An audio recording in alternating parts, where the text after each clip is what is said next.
Welcome back.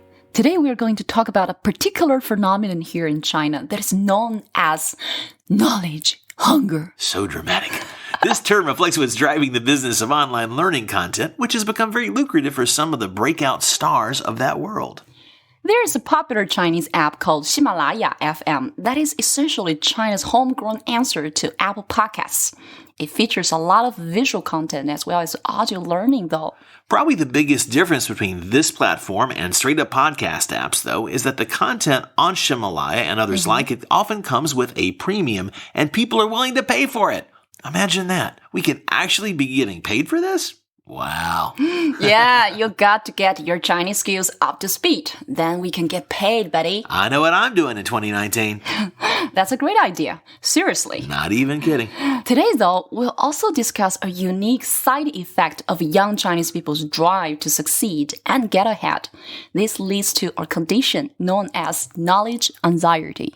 We'll look at some of the data behind these trends and discuss what we think it reflects about the status of society today, how it relates to the West, and we'll make a few of our armchair predictions for the future. Now, our crystal balls might prove to be a little cloudy, but we won't know that until we're further down the road, of course. Right. So for now, we're hoping to at least stimulate a little further discussion and look forward to hearing what you think about this too.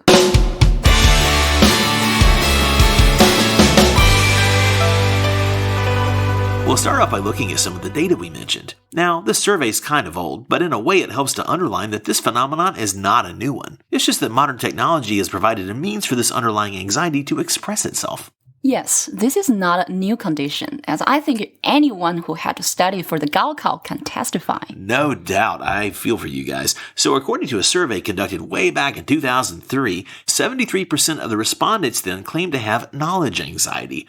61% of them believe that knowledge anxiety is due to the need for knowledge used in work and study, and they're having a lack of it. And 86% of respondents usually took the initiative to charge their knowledge. Yeah, that's pretty true here in China. Because of the timing of the development of the internet, millennials like me have had to deal with internet early, which has profoundly affected our learning style. Adding online learning to already full plates, it's a result of the integration of the internet with education. So basically, kids here never really get much of a break, even after school. Very true. There's also something special about the millennial generation that's a bit different from their immediate peers, the folks before them who grew up in the 70s and earlier 80s. Those generations were largely only children who were heavily disciplined by their parents, and many of them wanted to go out and have fun and explore the world as China was really opening up during their youth. Compared to them, millennials are studying harder than ever, and the internet has made this possible. Now, as we mentioned, the internet has brought many changes to learning, not only offering coursework that can be completed online, but the ability for students to test their teacher's knowledge and not simply passively accept it, as was the expectation and reality from the past. And when you combine China's test-oriented education system with extraordinary time demand placed on them already, millennials are eager to maximize their learning and use their efforts in ways that are truly beneficial. Studies show that millennials' time management capabilities are increasing, and we have to give credit to the current state of information age. We have become much better at multi-line thinking and multitasking than our peers previously.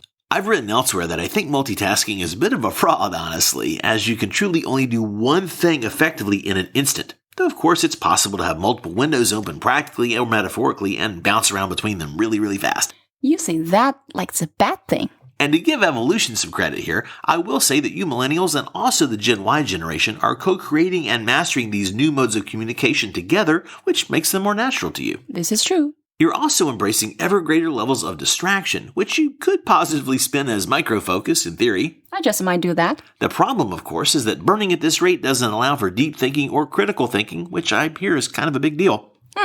That sounds like a familiar.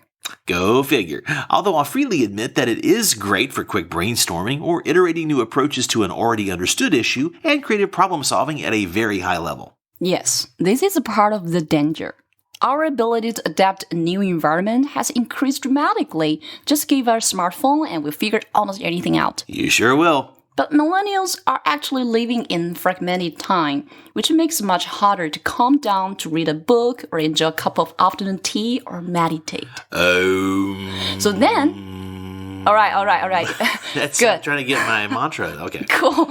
So then the internet becomes a platform for them, I mean us, not only to learn, but to vent. China really is an online nation, and when you have more than 500 million internet users with mobile payment capabilities, you're going to develop a pretty massive market to separate people from their digital money. And the content business, whether for learning or entertainment, in particular has really been growing to feed those yin-yang hungers, namely gaining knowledge and releasing stress.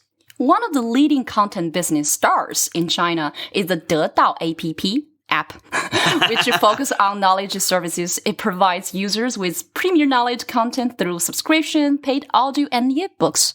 And like most content of value, present company accepted sadly, this comes at a cost. The typical price for a knowledge product or course is 199 yuan for 10 classes.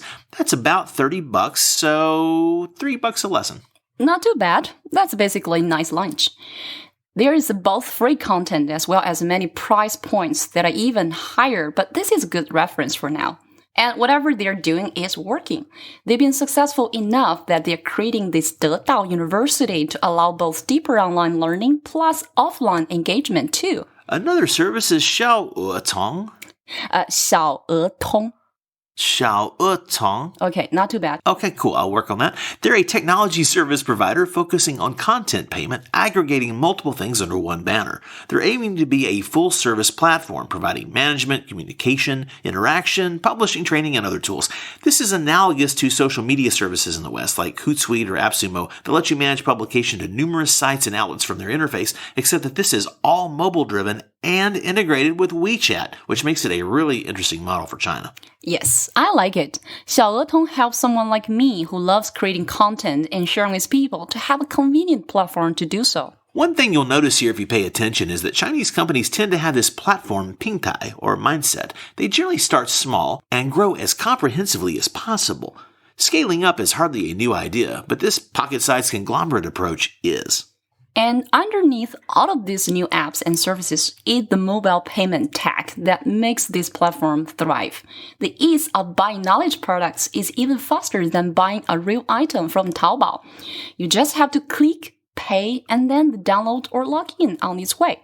You get a satisfying chemical signal sent to your brain, which makes you want more and more of it. Yeah, there's a lot of great studies out there about how the various mood chemicals like dopamine, serotonin, etc. are released in relative floods after a serious session of online shopping, entertainment, or social media button pushing. And that can have results that are not only tragic to your mood, attention span, or bank account, it can actually affect your country if you're not careful. But to go too much deeper down this rabbit hole would get us way off the topic of today's show, so let's move on. Good idea. Yeah, sure. Speaking of the positive benefits of the internet, let's learn some of the key words related to the cultural or popular online terms here. Yes, please. Us Gen Xers like learning too. I know. Okay, the first one is 知识焦虑 or knowledge anxiety, which we mentioned before. 知识焦虑.知识焦虑. 知识焦虑. Okay. Then there is a 智商税, which loosely translated means tax for IQ. 智商税.智商税. 智商税. 你有智商税吗? Do you have 你有智商税吗? Do I have? All right, funny. Okay, But the one that might come in most handy is this one. 大咖. 大咖. 还行还行. This means thought leaders, those celebrities, or people who are closely associated with or promote various IP and brands. They are who young people tend to follow. Again, it shows the values of KOLs. I could make more old guy jokes here, but the reality is that the market has spoken for now, and these KOLs aren't going away anytime soon. Part of the reason isn't just the vanity of the audience either, although that's part of it. True. All of this points to an underlying anxiety of middle class, including the entire younger group of us. More than ever before, knowledge can be packaged into a product, sold, and consumed. To put on my hippie hat for a moment, this lands us back at the reality that a group mentality doesn't jive very well with the concepts of self-reflection or independent thinking, both of which are critical skills to develop for your own personal evolution. Agreed.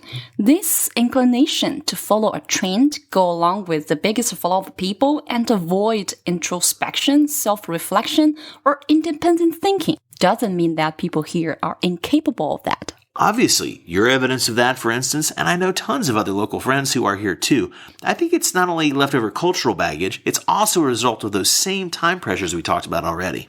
People feel the relentless pressure to acquire knowledge, and they often don't feel like they have the time to reflect or even see the value in it. I think history will be the judge of this in ways that I'm not qualified to myself, of course, so that's plenty of soapboxing for today. Thanks, Yingying.